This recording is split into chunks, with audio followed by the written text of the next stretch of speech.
गुरु महाराज के जाके उन्होंने जब प्रणाम किया, प्रणाम करने के बाद अच्छे ब्राह्मण पुरुष थे, व्यवशत में गए। तो उनके बाद गुरु महाराज से उन्होंने थोड़े दिन सेवा करी। गुरु महाराज प्रसन्न हुए। प्रसन्न होकर उन्होंने कहा कि गुरु महाराज आप दया करो, मेरे को ब्रह्म मंत्र दो,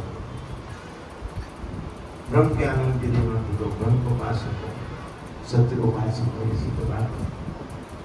तो उन्होंने सत्यवान को कहा, सत्यकाम को कहा कि अच्छा ये हमारी 100 गौएं हैं, इन 100 गौओं को ले जाओ और इनकी सेवा करो जंगल में, और इनकी सेवा ऐसी करो कि जब ये 1000 हो जाए, जब हमारे पास वापिस लेके आओ। सत्यकाम जी ने उसी तरह से गुरु आ गया। गुरु आ गया, ये गए तो थे ब्रह्म का सूत्र पाने के लिए, कि ब्रह्म का सूत्र मिल जाए, ब्रह्म के जो मंत्र हैं ब्रह्म पालन के लिए वो मुझे मिले। लेकिन गुरु महाराज ने कहा गौएं चलाओ, इनकी सेवा करो। सत्यकाम उसी समय उन 100 लोगों को लेके निकले और निकल के जंगल में जाके उन्होंने भगवान की गौओं की सेवा करी। पर भगवान का नाम लेना, ठाकुर जी का गौ, और इतनी गौओं की सेवा करी कि उनको ये पता ही नहीं चला कितना समय गुजर गया, कितना हो गया। क्योंकि 100 गौ से 1000 गौ में कितना टाइम लगेगा, आप खुद सोचो। 100 से 1000 गौ होने में बरसों लगे, कम से कम 15-20 साल लगे होंगे। लेकिन उन्होंने उनको समय का भी आभास नहीं, समय का भी ध्यान नहीं रहा। और सत्यकाम की गौएं जो है 1000 हो गई। जब 1000 गौएं हो गई, उनको नहीं पता, उन्होंने कभी गिना भी नहीं। उन्होंने ये नहीं गिनती लगाई जैसे आप गिनती लगाती हो कि अच्छा भाई आज पति ने 100 दिए, कल 200 दिए, 500 हो गए, अब 1000 कब होंगे, ऐसा उन्होंने नहीं किया। उन्होंने तो सीधे जो है सेवा करते रहे। गौएं जब 1000 हो गए तो उन्हीं गौओं में से एक वृक्ष थे, बैल थे, जो उसमें नंदीश्वर थे। उन्होंने मनुष्य रूप की भाषा में, जैसे हम आप बोलते हैं, मनुष्य की भाषा में सत्यकाम जी को बोला, सत्यकाम जी हमारी संख्या 1000 हो गई है। गुरु महाराज ने कहा था कि जब 1000 संख्या हो जाए तो उनको वापस ले आना, अब हमें वापस ले चलो, हम आपको ब्रह्म सूत्र का मंत्र देते हैं। उन्होंने एक मंत्र उनको दिया, ब्रह्म सूत्र का मंत्र जो है संस्कृत में है वो उन्होंने दिया। अभी जीवाम इस तरह से मंत्र उन्होंने जो भी दिया वो मंत्र उन्होंने सुन लिया, उस मंत्र का भी याद करने लग गए। और उन्होंने फिर भी गिना नहीं कि वापस वास्तव में ही 1000 हो गई है कि नहीं होगी, लेकिन सिर्फ वृक्ष मनुष्य के रूप में बोल रहा है। बैल मनुष्य के रूप में बोल के जब उनको बोला तो उन्होंने कहा कि सत्य है। यदि बैल मनुष्य रूप की भाषा में बोल के मेरे को बोला कि हमारी संख्या 1000 हो गई है, तो उन्होंने उसको माना। और जो उन्होंने ब्रह्मसूत्र का पहला मंत्र बताया उसको प्रतिपादन किया, उसको मनन करने लग गए। और उसके बाद वहाँ से चले उन लोगों को लेके। ये जब वापस चले तो रास्ते में उनको एक मोर मिला। जब मोर मिला, मोर मिलने के बाद उन्होंने जो है मोर ने मुझको मनुष्य भाषा में कहा। एक जगह लोगों को लेकर गोविंद आपको सुबह से मोर की आवाज़ आई झाड़ के ऊपर से, लेकिन मोर ने मनुष्य की भाषा में बोला। मनुष्य की भाषा में उन्होंने बोला कि अच्छा भाई सत्यकाम तुम्हारी गौ की सेवा जो है पूर्ण रूप से हो गई है। तुमने सत्यकाम गौओं की सेवा निष्काम रूप से करी है। सिर्फ गौओं की सेवा गुरु आज्ञा थी कि करना इसलिए करी, लेकिन तुम्हारे मन में ये भाव नहीं था कि हमें जो कोई ब्रह्मसूत्र का मन करे। तुम्हारा मन तो ये था कि गौओं की सेवा करूँगा, 1000 हो जाएगी, 1000 जाके जब मैं वापस पहुँचाऊँगा तो गुरु महाराज मुझे ब्रह्मसूत्र का मंत्र बताएंगे। लेकिन तुम्हारी सेवा निष्काम रूप से होने से और तुम्हारी सेवा जो है किसी भी तरह से नहीं करी, इसलिए हम ब्रह्मसूत्र का दूसरा सूत्र उनको सुनाते हैं। तो मोर ने उनको ब्रह्मसूत्र का दूसरा मंत्र सुनाया। उसके बाद आगे बढ़े तो लोगों को लेके आगे बढ़े और लेके उन्होंने जब देखा तो उनको रास्ते में जो है एक सांप मिला, एकदम सर्प ऐसे। तो सर्प ऐसे जब मिला तो उन्होंने कहा कि भाई क्यों तुम गौओं को चरा के आए हो, इनकी संख्या 1000 हो गई है। उन्होंने सत्यकाम जी ने कहा कि गौओं की संख्या 1000 हुई है कि नहीं है मैंने गिना नहीं, लेकिन मुझे इनमें से जो वृक्ष उन्होंने कहा तो मैंने उसको मान लिया, और मान के मैं उनको लोगों को गुरु जी के पास ले जा रहा हूँ, अपने आश्रम में ले जा रहा हूँ। इस बात पे प्रसन्न होकर सर्प ने उनसे कहा कि सत्यकाम तुम्हारी सेवा पूर्ण हुई है, हम काल रूप हैं, सर्प हैं, सर्प डस के मृत्यु भी कर सकता है, लेकिन तुम्हारी कामना से हम प्रसन्न हुए हैं, इसलिए सत्यकाम गुरु मंत्र का, सत्य रूप का, ब्रह्म सूत्र का तीसरा मंत्र सुनो। सर्प ने उनको तीसरे मंत्र के प्रतिपादन किया और तीसरा मंत्र उनको सुनाया। सुनाने के बाद फिर वो जब आगे बढ़े तो आश्रम में आए। आश्रम में आने के बाद गुरु जी से कहा कि गुरु महाराज, आप इनकी संख्या 1000 हो गई है, आपने 100 हो गई थी, 1000 हो गई, मैं ले आया हूँ, अब आप मुझे ब्रह्म सूत्र का प्रतिपादन करें। बोले अच्छा, ब्रह्म सूत्र का तीनों सूत्र तुमको पता चल गए हैं, तीनों मंत्र आपको देखो। और गुरु जी को सब पता। गुरु जी ने कहा, गुरु जी ने उसने भी नहीं बताया कि ऐसा ऐसा हुआ। गुरु जी ने उनका देखो तुम्हें 1000 संख्या का कैसे पता चला? बोले इन्हीं लोगों में से जो वृक्ष है, जो बैल है, उसने जैसे ये बैल है हमारे, यहाँ 2 बैल है हमारे, एक छोटे बड़े 2 बैल है, तो वृक्ष ने, बोले वृक्ष ने तुमको कहा और ब्रह्मसूत्र का मंत्र दिया, उसका तुम रोज मनन कर रहे हो? बोले हाँ कर रहे हैं। बोले वो ब्रह्मसूत्र का पहला मंत्र है। दूसरा बोले तुमको मोर मिला, फिर उन्हें अपनी बात सुनाई कि मोर मिला, मोर ने जो है दूसरा मंत्र सुनाया। तीसरा मंत्र जो सर्प मिला उसने सुनाया।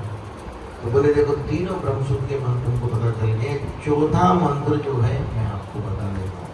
चौथा मंत्र गुरु जी ने उनको बताया और उनसे कहा कि देखो अब तुम ब्रह्मसूत्र के 4 मंत्र जान गए हो, और जो सबसे पहले आपको वृक्ष ने बोला, तो भगवान भोलेनाथ ने ही बोला है, वृक्ष के रूप में भोलेनाथ थे। दूसरा मंत्र जो मोर ने आपको सुनाया, स्वयं साक्षात विष्णु भगवान ने आपको दर्शन देके मंत्र ब्रह्मसूत्र का मंत्र बताया। तीसरा जो सर्प मिले हैं वो भगवान मिले हैं, उन्होंने ब्रह्मसूत्र को आपको बताया है। इसी तरह से तुम्हें तो ब्रह्मा विष्णु महेश तीनों से मंत्र स्वयं मिल गए। अब मैं इस मंत्र को बताने की वो नहीं हूँ, लेकिन फिर भी मैं चौथा ब्रह्मसूत्र का मंत्र आपको बता रहा हूँ, आप इनका मनन करें।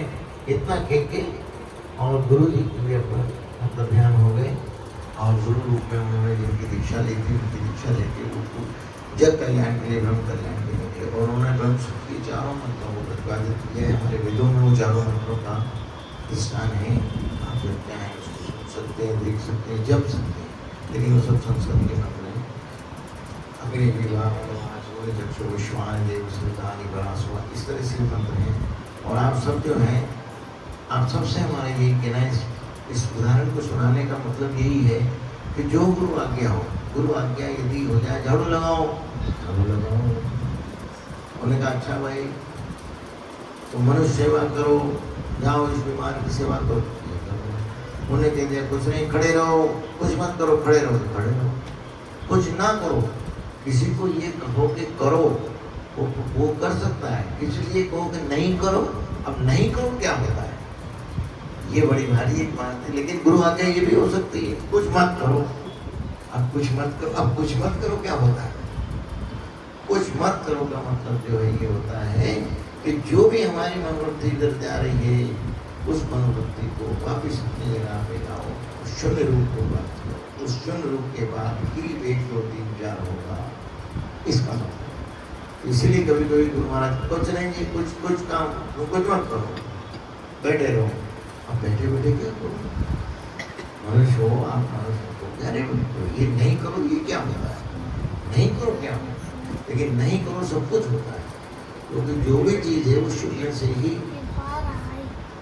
आपने 1 2 3 4 5 6 7 8 तो खूब सुना, लेकिन 9 8 7 4 5 3 2 1 नहीं सुना। तो आध्यात्म में उल्टी गिनती भी होती है, क्योंकि उसको शून्य करना, उसकी सारी प्रवृत्ति खत्म करके उसको आध्यात्मिक चिंतन सिखाना। आध्यात्मिक चिंतन सिखाने के लिए 9 8 7 4 5 2 3 1 और 0। उसके बाद गुरु महाराज अपनी पढ़ाई पढ़ाते हैं 1 2 3 4 5 6 7। इसी तरह से हम सब जो हैं गुरु महाराज की भजन सत्संग कर रहे हैं। अब खूब भजन सत्संग हो गया है। हम सब लोग जो हैं शिव महिमा का गायन करेंगे। जिस तरह से सत्यवान सत्य को भगवान ने जो है मतलब ब्रह्म सूत्र मंत्र लग रहा है। उसी तरह से ये भी जो है आदि मंत्र है, सनातन मंत्र है। इसको पुष्पदंत जी से नहीं, ये तो आदिकाल से वृक्ष के बैल के दांतों पर लिखा हुआ मंत्र था। उसी मंत्र को पुष्पदंत जी ने उजागर किया। जैसे वेद व्यास जी ने कोई मंत्र, हमारे वेद नहीं लिखे, वेद व्यास जी ने तो सारे वेदों का संकलन किया है, उनको अलग अलग भागों में बांटा है। लेकिन वेद तो आदि है, सनातन है, भगवान की जो वाणी है। जैसे गीता है, गीता भगवान की स्वयं की वाणी है।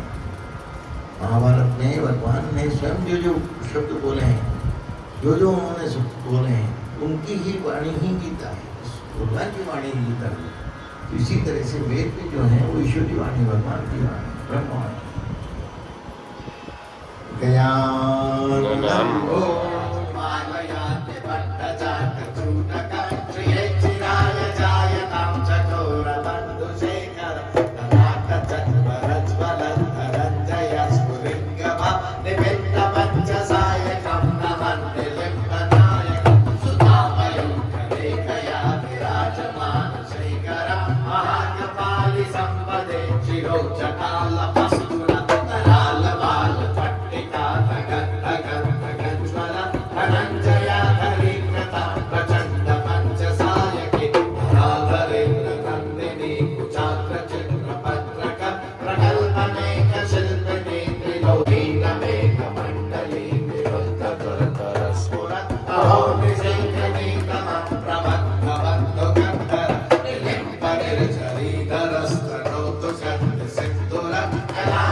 Vamos a ir